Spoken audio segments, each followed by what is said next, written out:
Friends, এয়া মই চাওকচোন আজি আবেলি চাহৰ লগত খাবলৈ কি বনাই আছোঁ। মোৰ বিৰাট ফেভৰিট হয়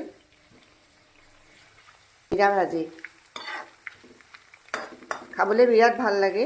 অলপ ভালদৰে গৰম হ'ব লাগে, তাৰপিছত অলপ কমাই দিব লাগিব আৰু খুব বেছি অভাৰ কুকো কৰিব নালাগে। এনেকৈ ফুলি ফুলি যাব যেতিয়া, এয়া এইখিনি মোৰ ফাৰ্ষ্ট ষ্টেপখিনি নমাব হৈ গ'ল। খুব ধুনীয়াকৈ ফুলিছে।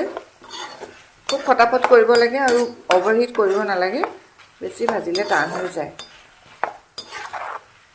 এয়া এইখিনি হৈ গৈছে। এইখিনি লগতে ঘৰৰে নৰসিংহ পাত ধুনীয়াকৈ ধুই ল'লোঁ। এইখিনি এতিয়া সৰু সৰুকৈ কাটিম আৰু এইখিনিও ফ্ৰাই কৰি ল'ম।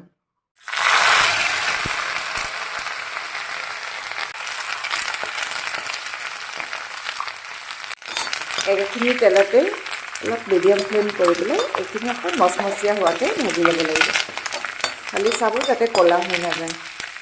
এয়া হৈ গ'ল। এতিয়া এইখিনি ঠাণ্ডা হোৱালৈকে নমাই পেলাই অকণমান ঠাণ্ডা হ'ব দিম। চিৰাখিনি অলপ এই তেলটো শুহিবৰ কাৰণে এখন পেপাৰত দি দিছিলোঁ আৰু এয়া চব ফৰফৰীয়া হৈ গৈছে, ঠাণ্ডা হৈছে। আৰু এইখিনি এয়া আৰু অকণমান ঠাণ্ডা হ'ব আছে, তেতিয়া এনেকৈ ভাঙি দিব লাগিব।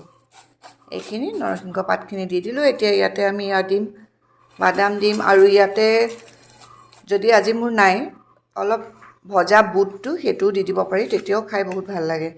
আৰু মইতো কেতিয়াবা কুৰকুৰিও দি দিওঁ, কুৰকুৰি চিপছ আনি পেলাই। আৰু নিমখ দিব, টেষ্ট অনুসৰি নিমখ দি ল'ব। খাই বহুত ভাল লাগে, খালি বনোৱাৰ এলাহতে বনোৱা নহয়। কিন্তু আজি পটককৈ বনোৱাৰ এটা কাৰণ আছে। কালি বজাৰলৈ গৈছিলোঁ, এখন বজাৰত এই চিৰা ভাজিটোৰ ইমানেই অদ্ভুত দাম এটা কৈছে, দামটো ক'বলৈ লাজ লাগিছে মোৰ। সেইটো কাৰণে ভাবিলোঁ ইমান দাম দি পেলাই চিৰা ভাজি কিনি খাই জানো, আমি দেখোন ইয়াত ঘৰতে বনাই খাব পাৰোঁ। সেইকাৰণেহে আজি লৰালৰিকৈ বনালোঁ। আমি কিছুমান বস্তু নিজৰ টেষ্ট অনুসৰি ঘৰতে বনাই ল'ব পাৰোঁ, এলাহ লাগে কাৰণে নবনাওঁ।